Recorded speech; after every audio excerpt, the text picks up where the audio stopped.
ഈ സ്റ്റോറി നിങ്ങൾക്ക് ഇഷ്ടപ്പെട്ടാൽ സബ്സ്ക്രൈബ് ചെയ്യുക. സംഭവിച്ചു. നീ സ്വപ്നം കണ്ടോ? സ്വപ്നമാണ് ഗുരു. പക്ഷെ ഉറങ്ങുമ്പോൾ വരുന്ന സ്വപ്നമല്ല, ഉണർന്നിരിക്കുമ്പോൾ വരുന്ന ഒരു അതിമോഹമാണ്.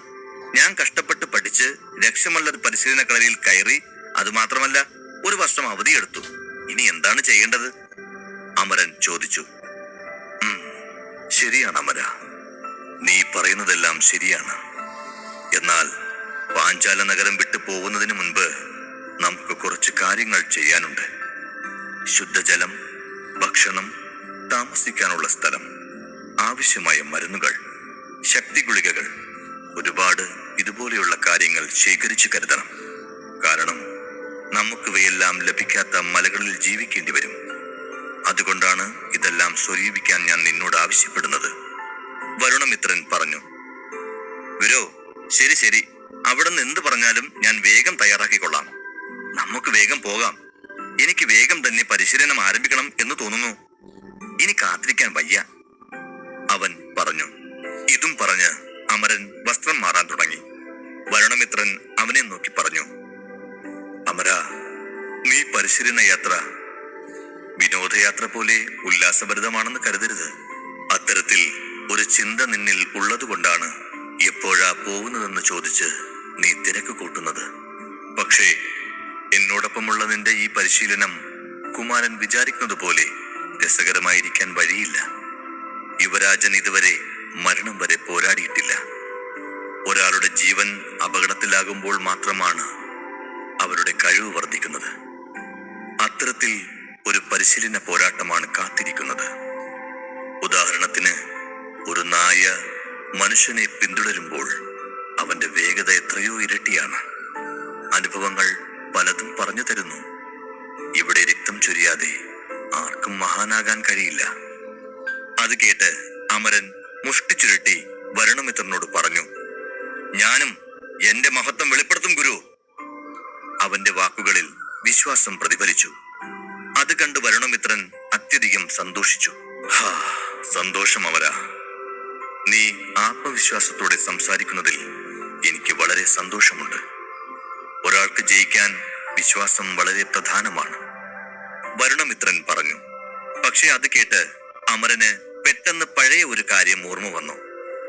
ഒരു കാര്യം പറയൂ ഗുരു, 3ാം തല വിദ്യ പഠിപ്പിക്കുമെന്ന് പറഞ്ഞല്ലോ. എപ്പോഴാണ് എന്നെ ആ വിദ്യ പഠിപ്പിക്കാൻ പോകുന്നത്? തന്റെ ശക്തി വർദ്ധിപ്പിക്കാൻ ശക്തമായ വിദ്യകൾ ആവശ്യമാണെന്ന് അമരൻ അറിയാമായിരുന്നു. ഞാനൊന്നും മറക്കില്ല അമര. ഞാൻ പറഞ്ഞ പോലെ ആ വിദ്യ കർക്കശമായി നിന്നെ പഠിപ്പിക്കും. പക്ഷേ സമയമാകുമ്പോൾ മാത്രം പഠിപ്പിക്കും. അതുവരെ ക്ഷമയോടെ കാത്തിരിക്കൂ കുമാര. ക്ഷമയും ശാന്തതയും വളരെ ആവശ്യമുള്ള ഘടകങ്ങളാണ് യോദ്ധാവിന്റെ വിജയത്തിൽ, വരുണമിത്രൻ പറഞ്ഞു. ഇത് കേട്ട് അമരൻ അല്പം നിരാശനായി. എങ്കിലും മുഖത്ത് നിരാശ കാണിച്ചില്ല. ഒരു കള്ളച്ചിരിയോടെ അവൻ തലയാട്ടി. എന്നിട്ട് വാതിൽ തുറന്ന് മുറിയിൽ നിന്നും ഇറങ്ങി. അതേസമയം കൊട്ടാരത്തിൽ നിന്നും ധാത്രിയും മറ്റു പെൺകുട്ടികളും പരീക്ഷാ കേന്ദ്രത്തിലേക്ക് പുറപ്പെട്ടു. അവർ പോയതിനു ശേഷം താരകയെ കൊട്ടാരം വീണ്ടും വിജനമായി. ഒന്നും മിണ്ടാതെ നടന്ന് കൊട്ടാരത്തിന്റെ പ്രധാന കവാടത്തിനടുത്തെത്തിയ അമരൻ വാതിൽ തുറന്നപ്പോൾ പുറത്തെ ദൃശ്യം കണ്ട് സ്തംഭിച്ചുപോയി. തന്റെ കൊട്ടാരമുറ്റത്ത് ധാരാളം ആളുകൾ തടിച്ചു കൂടുന്നതും ധാരാളം വണ്ടികളുമായി വന്നതും അവൻ കണ്ടു. അവരെ സൂക്ഷ്മമായി പരിശോധിച്ചപ്പോൾ അവർ പാഞ്ചാല നഗരത്തിലെ ഒരു ശക്തമായ രാജവംശത്തിലെ ആളുകളാണെന്ന് അമരന് മനസ്സിലായി. ചിരിച്ചുകൊണ്ട് അവൻ മനസ്സിൽ വിചാരിച്ചു, ധാത്രിയമ്മ താരകയെ കൊട്ടാരത്തിൽ വന്ന കാരണം പാഞ്ചാല നഗരത്തിലെ എല്ലാ പ്രമാണിമാരും കൂടെ പിതാവിനെ സന്ദർശിക്കാൻ വന്നതാവും. അവർ വരട്ടെ. പക്ഷെ ഇതിനെല്ലാം കാരണം രക്ഷമല്ലർ പരിശീലന കേന്ദ്രത്തിൽ നിന്ന് വന്ന അതിഥികളാണ്. അവരോട് നന്ദി പറയണം. ഗംഭീരം, ഗംഭീരം. ഏവരും വരട്ടെ. ഈ വഴി തിരിഞ്ഞു നോക്കാത്തവർ പോലും ഇന്ന് കൊട്ടാരമുറ്റത്തുണ്ട്. മാത്രമല്ല, അവർ വെറും കൈയോടുകൂടി ആയിരുന്നില്ല വന്നിരുന്നത്. കൈ നിറയെ കാഴ്ച വസ്തുക്കളുമായിട്ടായിരുന്നു വിരുന്നുകാരുടെ വരവ്. ചിരിച്ചുകൊണ്ട് വർദ്ധിച്ച സന്തോഷത്തോടു കൂടി ആലോചിച്ചു അമരൻ. എല്ലാവരെയും അവഗണിച്ച് അമരൻ കൊട്ടാരം വിട്ടിറങ്ങി. നിശബ്ദനായി നഗരപാതയിലൂടെ നടന്നു. പതിവ് പോലെ ആളൊഴിഞ്ഞ തെരുവുകളിൽ അവന്റെ കണ്ണുകൾ പതിഞ്ഞു. തുടർന്ന് അമരൻ നഗരമധ്യത്തിലെ ചക്രാനന്ദരലശാല ലക്ഷ്യമാക്കി നീങ്ങാൻ തുടങ്ങി. പതിവ് പോലെ ലേലശാലയിലെത്തിയ അമരൻ അടുത്തുള്ള ഒരു കുടലിൽ കയറി കറുത്ത വസ്ത്രം ധരിച്ചു. പിന്നെ ചക്രാനന്ദ ലേലശാലയുടെ അകത്തേക്ക് പ്രവേശിച്ചു. അകത്ത് കയറിയപ്പോൾ തന്നെ അവിടെ നിറയെ ആളുകളുള്ളത് അവൻ ശ്രദ്ധിച്ചു. ആൾക്കൂട്ടത്തിനിടയിലൂടെ അമരൻ ദേവാംഗനയുടെ കാര്യാലയത്തിലേക്ക് നടന്നു. വാതിൽ തുറന്നപ്പോൾ ദേവാംഗന അവിടെ ഒരു കസേരയിൽ ഇരിക്കുന്നത് അവൻ കണ്ടു. അമരനെ കണ്ടപ്പോൾ തന്നെ അവൻ എന്തിനാണ് അവിടെ വന്നിരിക്കുന്നതെന്ന് അവൾക്ക് മനസ്സിലായി. വരൂ അമര, ദേവാംഗന അകത്തേക്ക് ക്ഷണിച്ചു.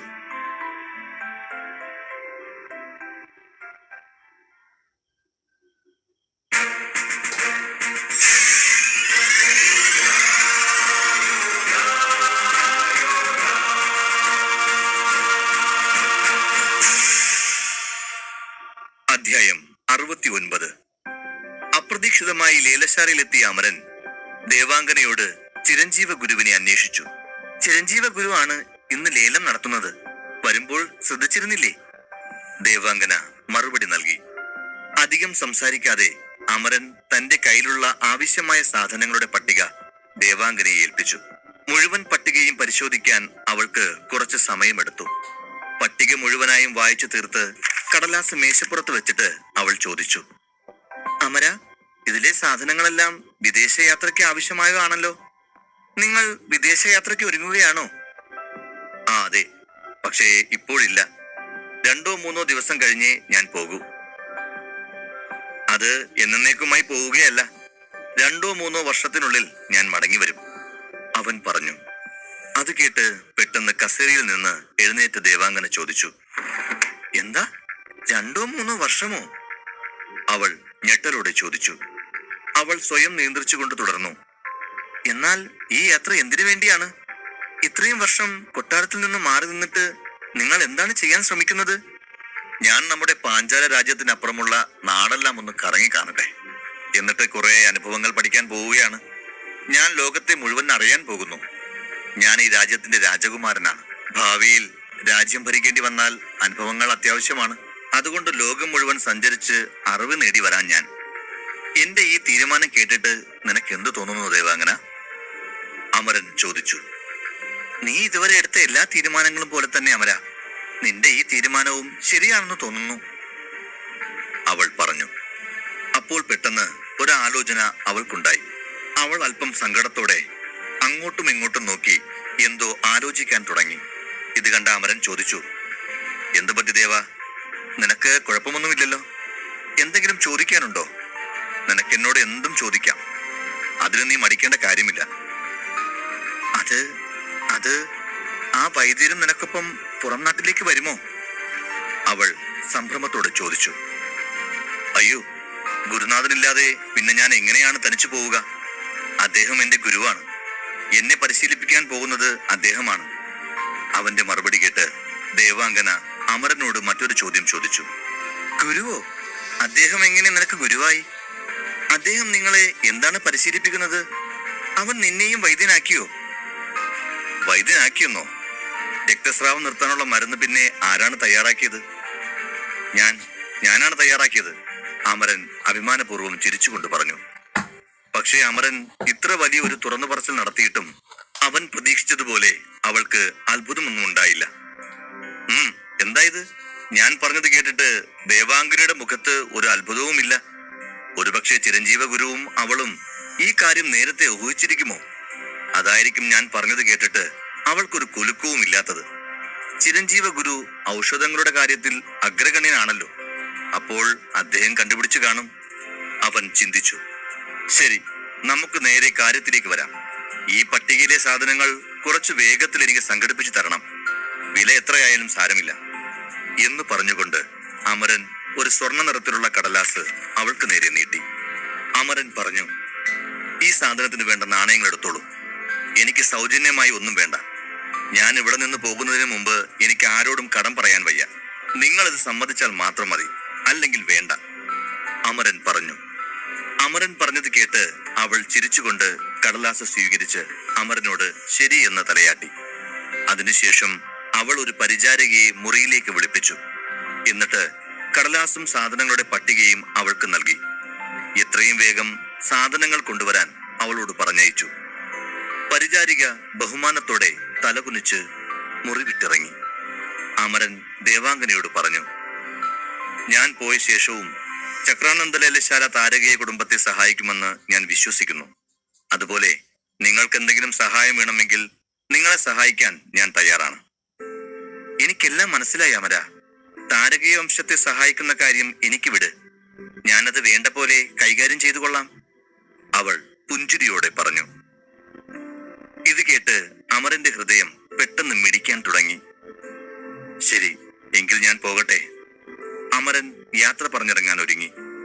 ദേവാംഗന പെട്ടെന്ന് അമരനോട് പറഞ്ഞു, അമര, നീ വീണ്ടും പാഞ്ചാല നഗരത്തിലേക്ക് വരുമ്പോൾ നിന്റെ ശക്തി കാണാൻ ഞാൻ ആകാംക്ഷയോടെ കാത്തിരിക്കുകയാണ്. അത് കേട്ട് അമരൻ അവളെ തിരിഞ്ഞു നോക്കി. അവൾ ഒരു പുഞ്ചിരിയോടെ അവനെ നോക്കുന്നുണ്ടായിരുന്നു. അവൻ ദേവാംഗനയെ നോക്കി പറഞ്ഞു, ഞാനും ആ നിമിഷത്തിനായി കാത്തിരിക്കുകയാണ്. ശരി, ഞാൻ പോകുന്നു. എന്തായാലും ഇനി നമ്മൾ കണ്ടുമുട്ടാൻ 1 വർഷം കഴിയും, അവൻ പറഞ്ഞു. ഇത് കേട്ട് ദേവാംഗന സങ്കടപ്പെട്ടു. കാരണം കുറച്ചു കാലമായി അവൾ ഈ കറുത്ത വസ്ത്രധാരിയായ വൈദ്യനെ ഇഷ്ടപ്പെടാൻ തുടങ്ങിയിട്ട്. എന്നാൽ ആ ഇഷ്ടം പ്രണയമായിരുന്നില്ല. അവൾക്ക് അവനോട് വലിയ ബഹുമാനമായിരുന്നു. ശരീരം സൂക്ഷിക്കൂ അമര, അവൾ അമരന്റെ അടുത്തേക്ക് വന്ന് കൈകൾ പിടിച്ച് കരുതലോടെ പറഞ്ഞു. അമരൻ അവളുടെ അഴകാർന്ന മുഖത്തേക്ക് നോക്കിയതും അവളുടെ മുഖം ചുവന്നു തൊടുത്തു. അവളുടെ മുഖം കണ്ട് അമരൻ അവളോട് മന്ത്രിച്ചു, നീ നിന്നെ നന്നായി സൂക്ഷിച്ചുകൊള്ളൂ ദേവ. നീ ഒരു അപൂർവ സുന്ദരിയാണ്. അതിലുപരി നിർമ്മല ഹൃദയത്തിനുടമയാണ്. പക്ഷെ എല്ലാവർക്കും നിന്നെ മനസ്സിലാകില്ല. നിന്റെ സൗന്ദര്യത്തിൽ മയങ്ങി മറ്റു പുരുഷന്മാർ നിന്നെ ഉപദ്രവിക്കാൻ ശ്രമിച്ചേക്കാം. അങ്ങനെ വേറൊരാൾ ഇതുപോലെ നിന്നോട് അടുത്തിടപഴകാൻ നീ അനുവദിക്കരുത്, അമരൻ അവളോട് പറഞ്ഞു. ഇത് കേട്ട ദേവാംഗനയ്ക്ക് പരിസരബോധം വന്നു.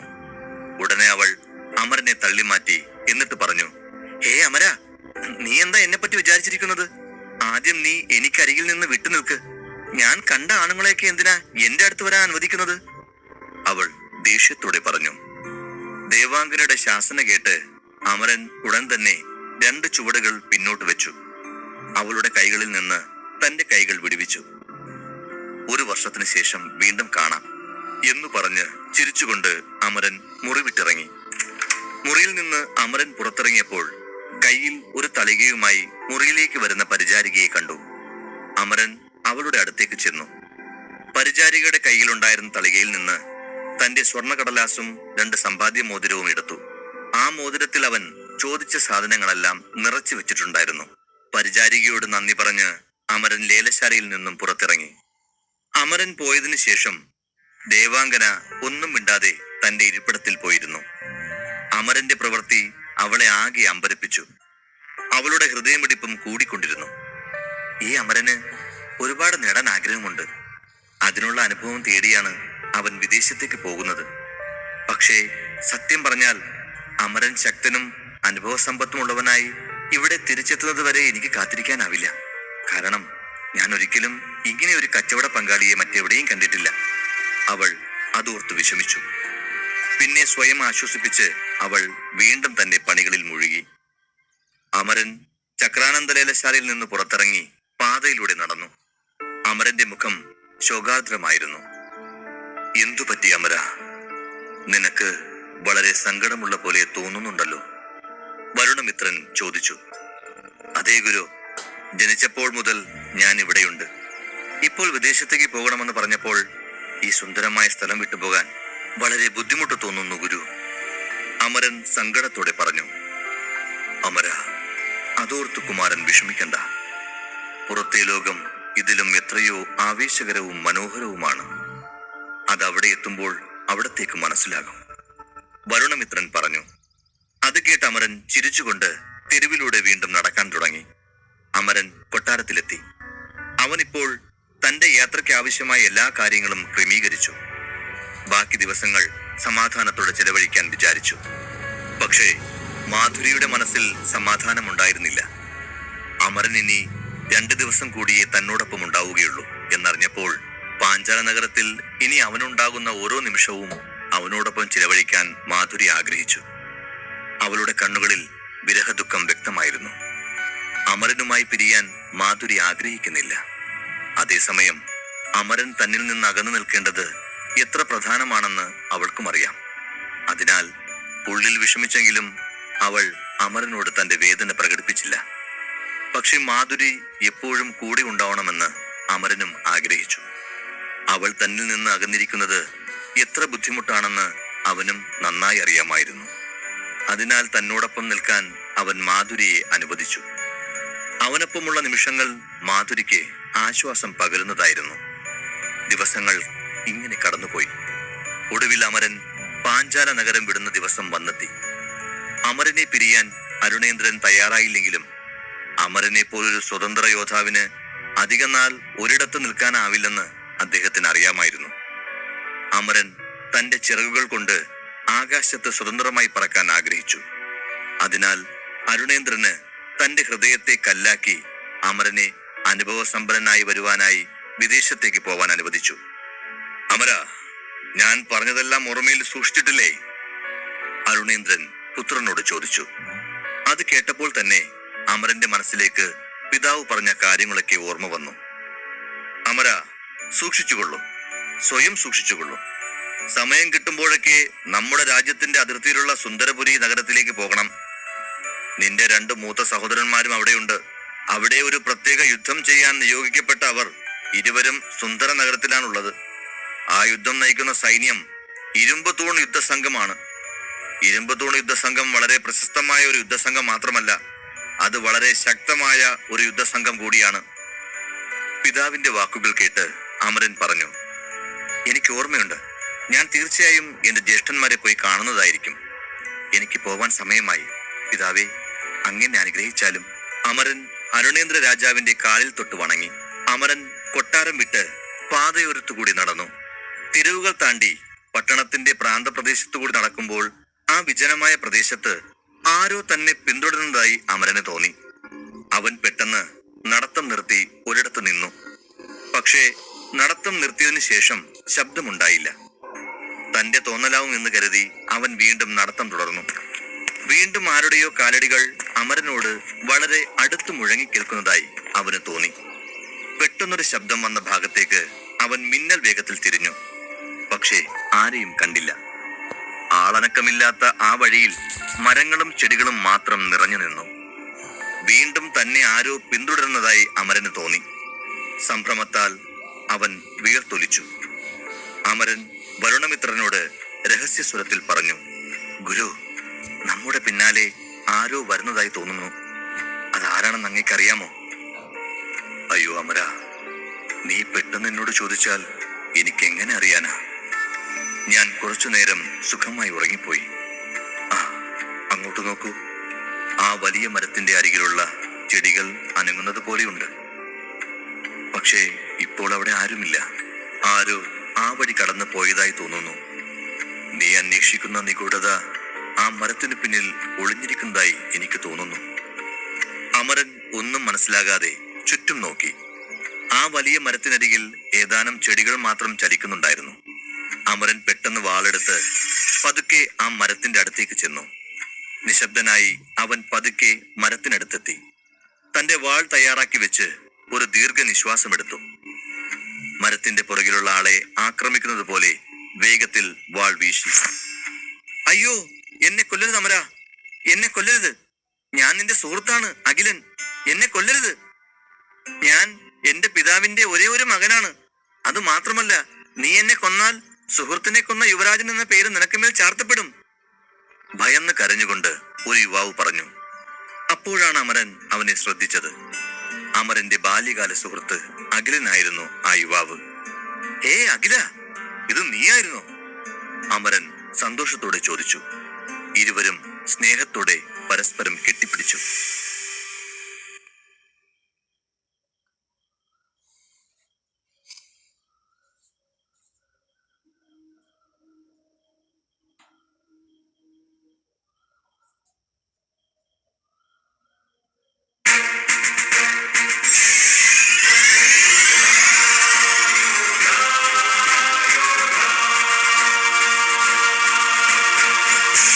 അധ്യായം 70. അഖില, കണ്ടെത്തിയത്? നീ എന്തിനാ കള്ളനെ പോലെ മറഞ്ഞിരുന്നത്? ഇത്ര വർഷത്തിന് ശേഷം നീ പാഞ്ചാല ദേശത്തേക്ക് വരാനുള്ള കാരണം എന്താണ് സുഹൃത്തെ? വർഷങ്ങൾക്ക് ശേഷം കൂട്ടുകാരനെ കണ്ട സന്തോഷത്തിൽ അമരൻ ചോദിച്ചു.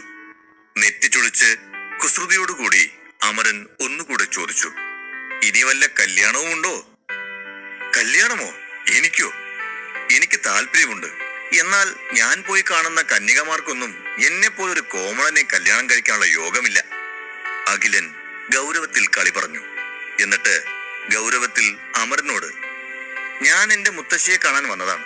പ്രായമായപ്പോൾ അവർക്ക് പേരക്കുട്ടിയോടൊപ്പം സമയം ചെലവഴിക്കാൻ ഒരു മോഹം പറഞ്ഞു. വിളിച്ചിട്ട് വന്നതാ ഞാൻ. എന്നാൽ ഇവിടെ എത്തിയപ്പോൾ മുത്തശ്ശിക്ക് പറയാൻ തക്ക കുഴപ്പമൊന്നുമില്ല.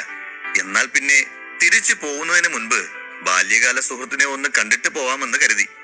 അപ്പോൾ നീ വിദേശത്തേക്ക് പോവാനായി പുറപ്പെട്ടു എന്നറിഞ്ഞു. പിന്നെ ഒന്നും നോക്കിയില്ല, ഒറ്റ കുതിപ്പായിരുന്നു. വഴിയിൽ നിന്ന് അപ്രതീക്ഷിതമായി മുന്നിലേക്ക് വരാമെന്ന് കരുതിയപ്പം നീ വാളെടുത്ത് വീശുന്നു. എന്റെ നല്ല ജീവൻ അങ്ങ് പോയി. അഖിലൻ ഒറ്റ ശ്വാസത്തിൽ അവന്റെ വിശേഷങ്ങളൊക്കെ പറഞ്ഞു. അഖിലന്റെ സംസാരം കൊണ്ട് ചിരി വന്ന അമരൻ അവനോട് അല്പദൂരം ഒന്നിച്ചു നടക്കാമെന്ന് പറഞ്ഞു. അമരൻ അഖിലന്റെ തോളിൽ കൈയിട്ട് നടന്നു. അതേസമയം മറ്റൊരാൾ കൂടെ അമരനെ പിന്തുടരുന്നുണ്ടായിരുന്നു. മറ്റാരുമല്ല, വാസുകിയുടെ ചാരൻ നിഘണ്ടൻ. മരത്തിന്റെ പുറകിൽ നിന്ന് നിഘണ്ടൻ മെല്ലെ തല പുറത്തേക്ക് നീട്ടി അവരെ നോക്കി. അമരനും അഖിലനും സംസാരിക്കുന്നത് അവൻ കണ്ടു. കുമാരൻ എവിടേക്കാണ് യാത്ര തിരിച്ചിരിക്കുന്നത്? അന്യദേശത്ത് എവിടേക്കോ പോകുന്നത് പോലെ ഉണ്ടല്ലോ. ഞാൻ നിങ്ങളെ പിന്തുടരുന്നത് പോലും അറിയാതെ എന്തോ ആഴത്തിലുള്ള ചിന്തയിലായിരുന്നു കുമാരൻ. അഖിലൻ ചോദ്യങ്ങൾ ചോദിച്ചുകൊണ്ടിരുന്നു. അത് ഞാൻ എന്റെ സഹോദരങ്ങളെ കുറിച്ചാണ് ചിന്തിക്കുന്നത്. രണ്ടുപേരും ഇവിടം വിട്ടിട്ട് വർഷങ്ങളായി. ഒരു ഇന്ദ്രോത്സവം കഴിഞ്ഞ് അവർ ഇരുവരും പോയതാണ്. ശക്തമായ ഒരു സൈന്യത്തെ സുന്ദര നഗരത്തിൽ സൃഷ്ടിച്ച് പരിപാലിക്കുകയാണ് അവരിപ്പോൾ. വളരെ ശക്തവും പ്രശസ്തവുമായ ഇരുമ്പുതൂൺ സൈന്യത്തിന്റെ തലവരാണ് അവരിപ്പോൾ. എന്റെ ചെറിയ വയസ്സിൽ അവർ പോയതാണ്. പിന്നീട് കൊട്ടാരത്തിലേക്ക് തിരിച്ചു വന്നിട്ടില്ല. അമരൻ ആവേശത്തോടെ തന്റെ സഹോദരങ്ങളെ കുറിച്ച് പറഞ്ഞു.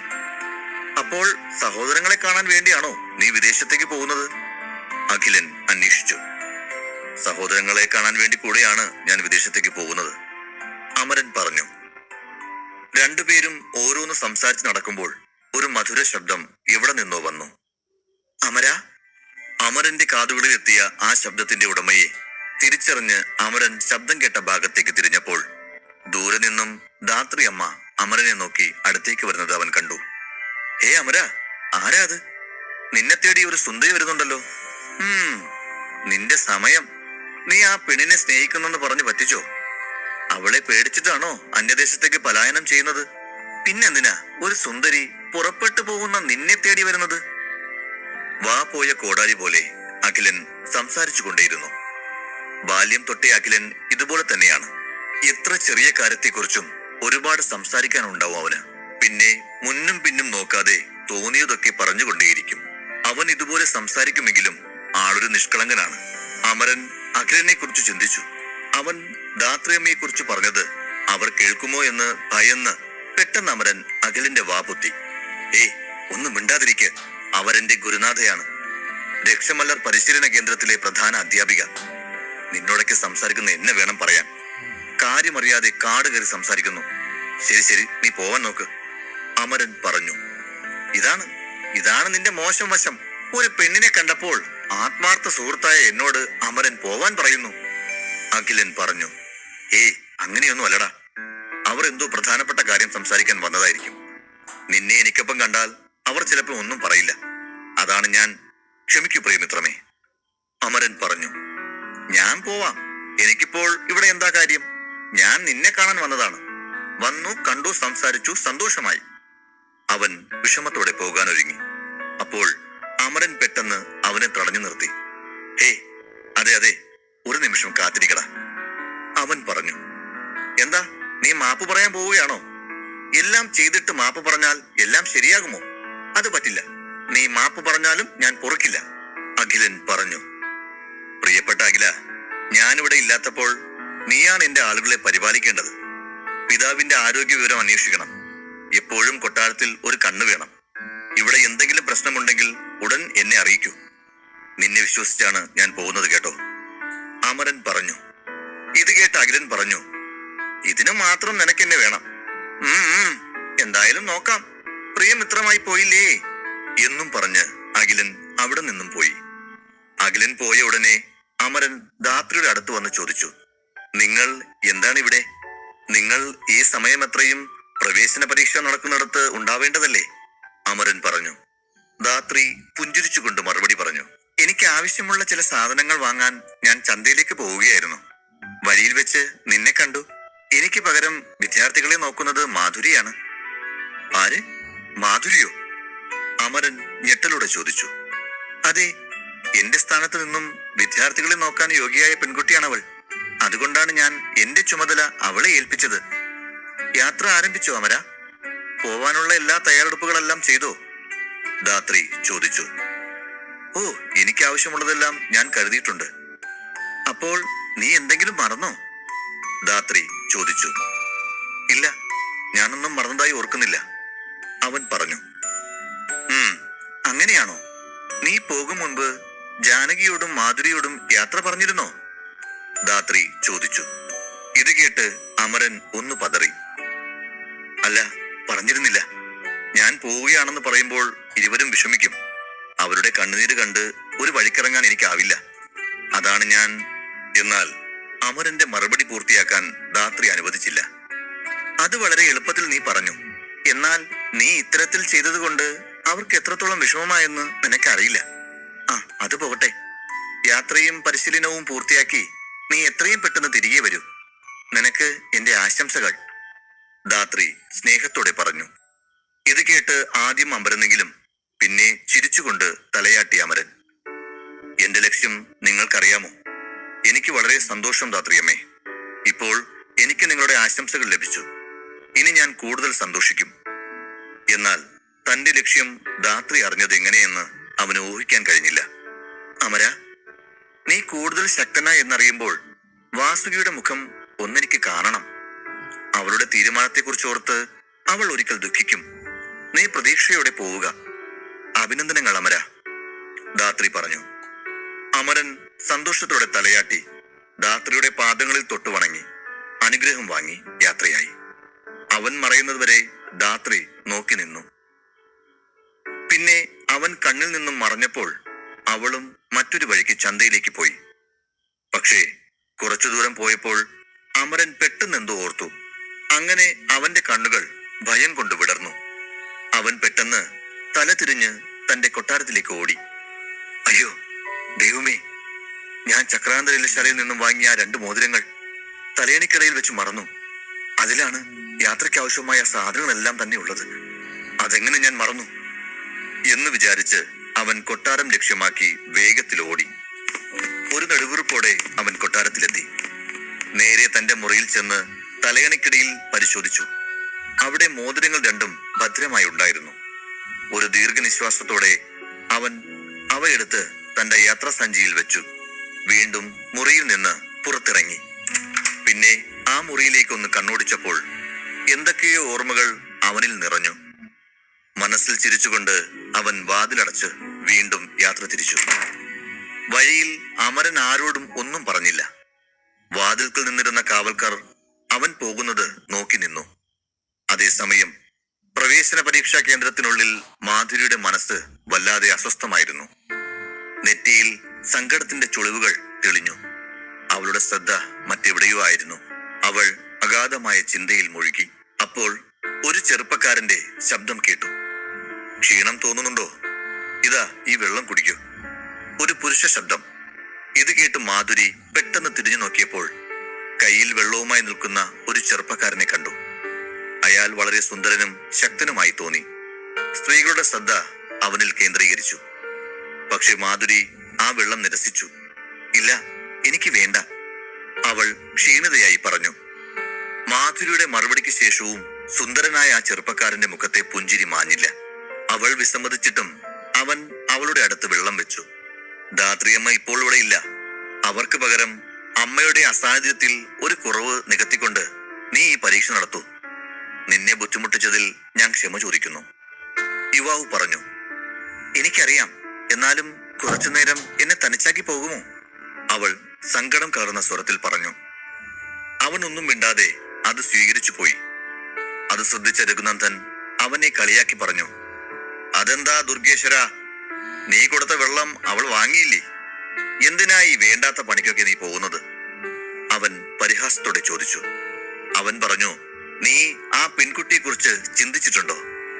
ഈ പരിശീലന കളരിയിൽ അവളേക്കാൾ ശക്തിയായ മറ്റൊരാളെ നിങ്ങൾക്ക് പറയാനാകുമോ? അതുകൊണ്ടാണ് ധാത്രി അമ്മ അവളെ ഇവിടം ഏൽപ്പിച്ചു പുറത്തുപോയത്. ആ സമയം അവളെ പരിചരിക്കേണ്ടത് എന്റെ കൂടെ കടമയാണ്. ദുർഗേശ്വരൻ പറഞ്ഞു. സത്യമാണ്, ഞാൻ സമ്മതിക്കുന്നു. അവളേക്കാൾ ശക്തിയുള്ള മറ്റൊരു പെൺകുട്ടിയില്ല.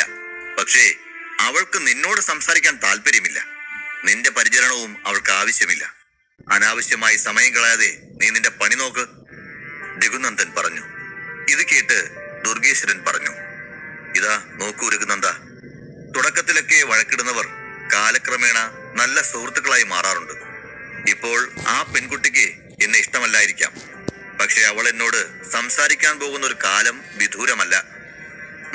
നടക്കട്ടെ. പക്ഷെ ആ പെൺകുട്ടിക്ക് അമരനെ ഇഷ്ടമാണെന്ന് തോന്നുന്നു, രഘുനന്ദൻ പറഞ്ഞു. ആരാ?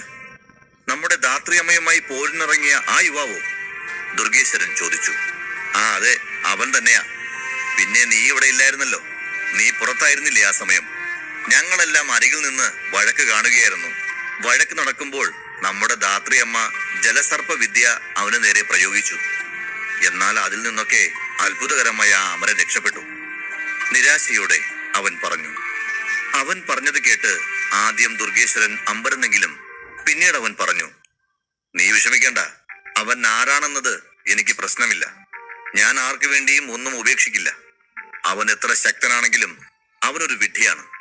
അല്ലെങ്കിൽ ഈ രക്ഷമല്ലർ പരിശീലന കേന്ദ്രത്തെ വിട്ടു പോകുമോ? പക്ഷെ അവൻ പോയാലും എനിക്ക് നല്ലത്. അവളുടെ മനസ്സിൽ പ്രവേശിക്കുന്നത് ഞാൻ കാണിച്ചു തരാം. ആ അമരനോട് അവളിൽ ഞാൻ വെറുപ്പ് സൃഷ്ടിക്കും. അതേസമയം പരീക്ഷാ കേന്ദ്രത്തിന്റെ പ്രവേശന കവാടത്തിൽ നിന്ന് ഒരു സ്ത്രീ അലറിക്കൊണ്ടിരുന്നു. മാധുരി, മാധുരി, അവൻ പോയി, അവൻ വിദേശത്തേക്ക് പോയി. ശബ്ദം കൊണ്ട് ധാത്രിയാണെന്നത് മാധുരിക്ക് മനസ്സിലായി. ധാത്രി മാധുരിക്ക് സമീപമെത്തി. കണ്ണുനീർ അടക്കി പിടിച്ചുകൊണ്ട് മാധുരി ഒന്ന് പുഞ്ചിരിച്ചുകൊണ്ട് പറഞ്ഞു, മനസ്സിലായി. ധാത്രി സങ്കടത്തോടെ പറഞ്ഞു, അവൻ വിദേശത്തേക്ക് യാത്ര തിരിച്ചിരിക്കുന്നു മാധുരി. മാധുരിയുടെ കണ്ണുകൾ നിറഞ്ഞിരുന്നു. അധ്യായം 71. അമരൻ വിദേശത്തേക്ക് യാത്ര പുറപ്പെട്ടു എന്ന വാർത്ത ധാത്രിയമ്മ മാധുരിയെ അറിയിച്ചു. ചന്തയിൽ സാധനങ്ങൾ വാങ്ങാൻ പുറപ്പെട്ട ധാത്രിയമ്മ വഴിമധ്യേ വെച്ചാണ് അമരനെ കണ്ടത്. ഈ വിവരം ധാത്രി അമ്മയിൽ നിന്നറിഞ്ഞ മാധുരി ഒന്നും മിണ്ടാതെ പുറത്തേക്ക് നടക്കാൻ തുടങ്ങി. നടക്കുന്നതിനിടയിൽ പ്രവേശന കവാടത്തിനടുത്ത് രഘുനന്ദനും ദുർഗേശ്വരനും സംസാരിച്ചു നിൽക്കുന്നത് അവൾ ശ്രദ്ധിച്ചു. അവരെ കണ്ടതും മാധുരി ഇരുവരുടെയും അടുത്തേക്ക് നീങ്ങി. അവൾ ദുർഗേശ്വരനെ നോക്കി മധുരസ്വരത്തിൽ പറഞ്ഞു, ഞാൻ ആകെ അസ്വസ്ഥയാണ്. എനിക്കെന്റെ ശ്രദ്ധ മറ്റെന്തെങ്കിലും കാര്യത്തിലേക്ക് തിരിക്കണം. എന്നെ ഒന്ന് സഹായിക്കാമോ? നമുക്കൊരു മത്സരം വെച്ചാലോ? ഒരു ചെറിയ ശക്തി പരീക്ഷണം, അവൾ ചോദിച്ചു. അവളുടെ ശബ്ദം കേട്ട് ദുർഗേശ്വരന്റെ ഹൃദയമിടിപ്പ് കൂടാൻ തുടങ്ങി. അവന് അവളോട് പ്രണയമുണ്ട്. എങ്കിലും അവളോട് വഴക്കിടുന്നത് അപകടമാണെന്ന് അവൻ അറിയാമായിരുന്നു. അവൻ കുറച്ചുനേരം അവൾ പറഞ്ഞതിനെ കുറിച്ച് ചിന്തിച്ചു. അതേസമയം അവൾ ആത്മവിശ്വാസത്തോടെ തന്നെ നോക്കുന്നത് അവൻ കണ്ടു. ഇത് അവളുടെ വിശ്വാസം നേടാനുള്ള മികച്ച അവസരമാണെന്ന് ദുർഗേശ്വരന് തോന്നി. അതിനാൽ അവൻ ഒരു പുഞ്ചിരിയോടെ അവൾക്ക് മറുപടി നൽകി. നീ ഒരു കാര്യം ആവശ്യപ്പെട്ടാൽ ഞാൻ എങ്ങനെ വിസമ്മതിക്കും മാധുരി? നിന്റെ സന്തോഷത്തിനു വേണ്ടി ഞാൻ നിന്നോട് യുദ്ധം ചെയ്യും. അതെന്റെ ഉത്തരവാദിത്തമാണ്, ദുർഗേശ്വരൻ പറഞ്ഞു. അത് കേട്ട് ചിരിച്ചുകൊണ്ട് മാധുരി മൈതാനത്തിലെ ആളൊഴിഞ്ഞ സ്ഥലത്തേക്ക് നടക്കാൻ തുടങ്ങി. അവൾ അവിടേക്ക് പോകുന്നത് കണ്ട് ദുർഗേശ്വരനും പുഞ്ചിരിച്ചുകൊണ്ട് അവളെ പിന്തുടരാൻ തുടങ്ങി. ദുർഗേശ്വരൻ മാധുരിക്ക് പുറകെ പോകുന്നത് കണ്ട രഘുനന്ദൻ ഉടനെ അവന്റെ വസ്ത്രത്തിൽ പിടിച്ചു വലിച്ചു. ഹേയ് ദുർഗേശ്വര, നിനക്കെന്താണ് പറ്റിയത്? അവളുടെ ശക്തി നിനക്കറിയില്ല. എതിരാളിയുടെ ശക്തി മനസ്സിലാക്കാതെ യുദ്ധത്തിന് പുറപ്പെടരുത്. ശരി ശരി, യുദ്ധത്തിനിറങ്ങിയ നീ ഇനി പിന്തിരിയില്ലെന്ന് എനിക്കറിയാം. എങ്കിലും ഒന്ന് സൂക്ഷിക്കുക. അവൾ 6 നക്ഷത്ര ശക്തിയോട് കൂടിയ അപരാജിതയാണ്. അവൾ സുന്ദരിയാണെന്ന് കരുതി അവളുടെ ശക്തി മറന്ന് പ്രവർത്തിക്കേണ്ട. സൗന്ദര്യത്തെക്കാൾ അപകടകാരിയോ അവൾ. രഘു താക്കീതോടെ പറഞ്ഞു. എനിക്കറിയാൻ രഘുനന്ദ, 2 മാസം മുമ്പ് സപ്തനക്ഷത്രാപരായുധ ശക്തി എനിക്ക് ലഭിച്ചതാണ്. അത് നീ മറന്നോ? അതുമാത്രമല്ല, അമരന്റെ വേർപാട് കാരണം അവളിപ്പോൾ മാനസികമായി തളർന്നിരിക്കുകയാണ്. അതിനാൽ അവളുമായി അടുത്തിടപഴകാനുള്ള ഒരു സുവർണ അവസരമാണിത്. നീ എന്തു പറഞ്ഞാലും അത് ഞാൻ നഷ്ടപ്പെടുത്തില്ല പ്രിയമിത്രമേ. അവളുടെ ഹൃദയത്തിൽ ഇടം നേടാനുള്ള ശരിയായ സമയം ആഗതമായിരിക്കുന്നു. അതുകൊണ്ട് ഈ അവസരം നഷ്ടപ്പെടുത്താൻ ഞാൻ ആഗ്രഹിക്കുന്നില്ല. ദുർഗേശ്വരൻ ചിരിച്ചുകൊണ്ട് രഘുനന്ദനോട് പറഞ്ഞു. ശേഷം അവിടെ നിന്നും പോയി. അവൻ സന്തോഷത്തോടെ പോകുന്നത് രഘുനന്ദൻ നോക്കി നിന്നു. ദുർഗേശ്വരൻ മാധുരിക്ക് പുറകെ പോകുന്നത് കണ്ടപ്പോൾ രഘുനന്ദന് അല്പം അസൂയ തോന്നി. ഒരു നെടുവീർപ്പോടെ അവൻ തിരിഞ്ഞു നടക്കാൻ തുടങ്ങി. പെട്ടെന്ന് ഒരു വലിയ ശബ്ദം കേട്ടു. കുറച്ചു നിമിഷങ്ങൾ ആ ശബ്ദം കേട്ട ഇടത്തെക്കുറിച്ച് ആഴത്തിൽ ചിന്തിച്ച ശേഷം അവൻ മൈതാനത്തേക്ക് ഓടി. കാരണം അവിടെ നിന്നായിരുന്നു ആ വലിയ ശബ്ദം കേട്ടത്. മൈതാനത്തേക്ക് പ്രവേശിച്ച രഘുനന്ദൻ കണ്ട കാഴ്ച മാധുരി തനിച്ചു മൈതാനത്തിലൂടെ ഉലാത്തുന്നതായിരുന്നു. ഇരുവരും തമ്മിൽ പോരുണ്ടായോ? ഇപ്പോൾ മാധുരി മാത്രം ഒറ്റയ്ക്ക് നടക്കുന്നു. ദുർഗേശ്വരൻ എവിടെ പോയി? ചിന്തിച്ചുകൊണ്ട് രഘുനന്ദൻ മാധുരിയെ നോക്കി. അവൾ മൈതാനത്തിന് സമീപം നിൽക്കുന്ന രഘുനന്ദനെ കണ്ടു. അവനരികിലേക്ക് നീങ്ങിയ മാധുരി അവന്റെ മുന്നിൽ നിന്നുകൊണ്ട് അസ്തമയ സൂര്യനെ നോക്കി. അവളുടെ മനസ്സ് അമരനെ കുറിച്ച് ചിന്തിക്കാൻ തുടങ്ങി. ആ ചിന്ത മാറ്റിവെച്ചുകൊണ്ട് മാധുരി പതിഞ്ഞ സ്വരത്തിൽ രഘുനന്ദനോട് പറഞ്ഞു. ഒരു കാര്യം മാത്രം മനസ്സിലാക്കൂ രഘുനന്ദ. അമരനെ കുറിച്ച് ആരെങ്കിലും അനാവശ്യം പറഞ്ഞാൽ അവരെ ഞാൻ ജീവിക്കാൻ അനുവദിക്കില്ല. തീ ജ്വലിക്കുന്ന കണ്ണുകൾ ഉയർത്തി മാധുരി പറഞ്ഞു. ഇത് പറയുമ്പോൾ അവളുടെ കണ്ണുകളിലെ ജ്വലിക്കുന്ന കോപം കണ്ട് രഘുനന്ദൻ വല്ലാതെ പരിഭ്രമിച്ചു. ഒന്നും പറയാനാകാതെ അവൻ ഒന്നും മിണ്ടാതെ തലയാട്ടി. മാധുരി മൈതാനത്ത് നിന്നും പോയതിനു ശേഷം പേടിച്ചു വിറച്ച രഘുനന്ദൻ ദുർഗേശ്വരനെ തേടിയിറങ്ങി. മൈതാനം മുഴുവനും അവനെ അന്വേഷിച്ചു നടക്കാൻ തുടങ്ങി.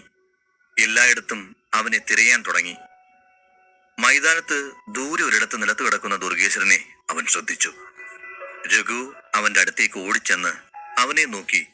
ആ സമയം അവന്റെ സുന്ദരമായ മുഖം വികൃതമായിരിക്കുന്നത് കണ്ടു. ഇപ്പോൾ അവന്റെ മുഖം നീലയും കറുപ്പും നിറമായിരുന്നു.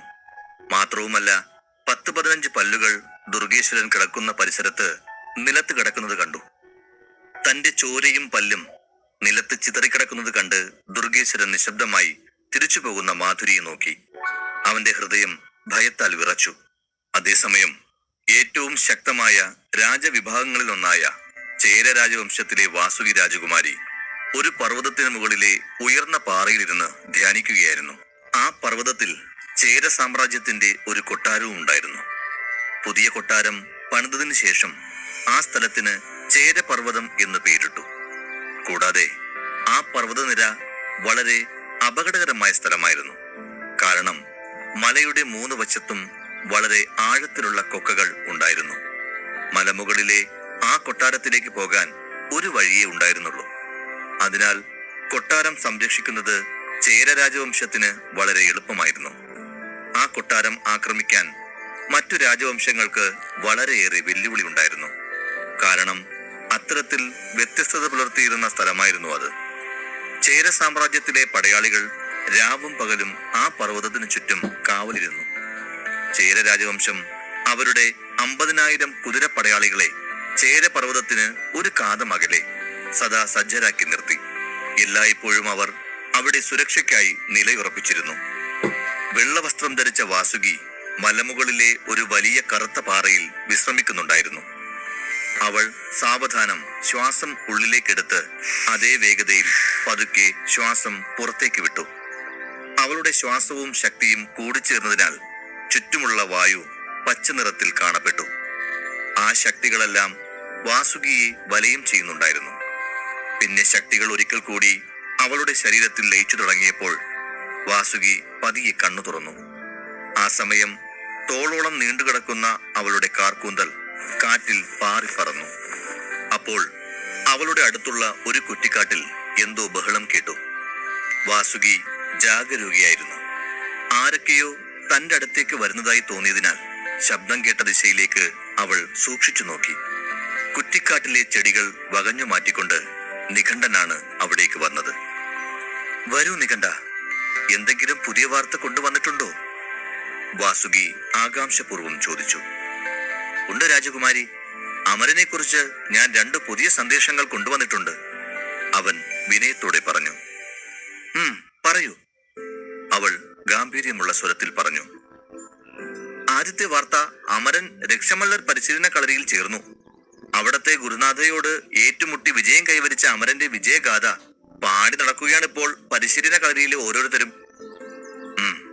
ഇനി 2ാമത്തെ സന്ദേശം പറയൂ, വാസുകി അക്ഷമയായി ചോദിച്ചു. അമരൻ ഏതോ വിദേശത്തേക്ക് യാത്ര തിരിച്ചിട്ടുണ്ട്. അവൻ ഈ സമയത്ത് വിദേശത്തേക്ക് പോകുന്നത് എന്തിനാണെന്ന് എനിക്കറിയില്ല. രക്ഷമല്ലർ പരിശീലന കളരിയിൽ ചേർന്നിട്ടും രാജകുമാരിയോട് ജയിക്കാൻ സാധിക്കില്ല എന്ന് തോന്നിയിട്ട് അവൻ നാട് വിട്ടതാവും എന്നാണ് നമുക്ക് തോന്നുന്നത് കുമാരി, നികണ്ഠൻ പറഞ്ഞു. വാസുകി ഒന്ന് പുഞ്ചിരിച്ചുകൊണ്ട് പറഞ്ഞു. അമരൻ പേടിച്ചോടിയതൊന്നും ആയിരിക്കില്ല, മറ്റെന്തെങ്കിലും ആവശ്യത്തിന് പോയതാവും. അതെന്താണെന്ന് അറിയാൻ ശ്രമിക്കുക. പിന്നെ താരകയെ കൊട്ടാര പരിസരത്ത് നിന്റെ ഒരു ശ്രദ്ധ എല്ലായ്പ്പോഴും ഉണ്ടാവണം. എന്തെങ്കിലും വിവരം കിട്ടിയാൽ എന്നെ അത് ഉടനെ അറിയിക്കുക.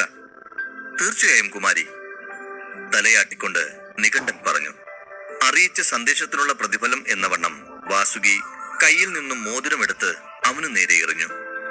അവൻ അതെടുത്ത് അവളെ വണങ്ങി തിരികെ പോയി. അവൾ ധ്യാനം പുനരാരംഭിച്ചു.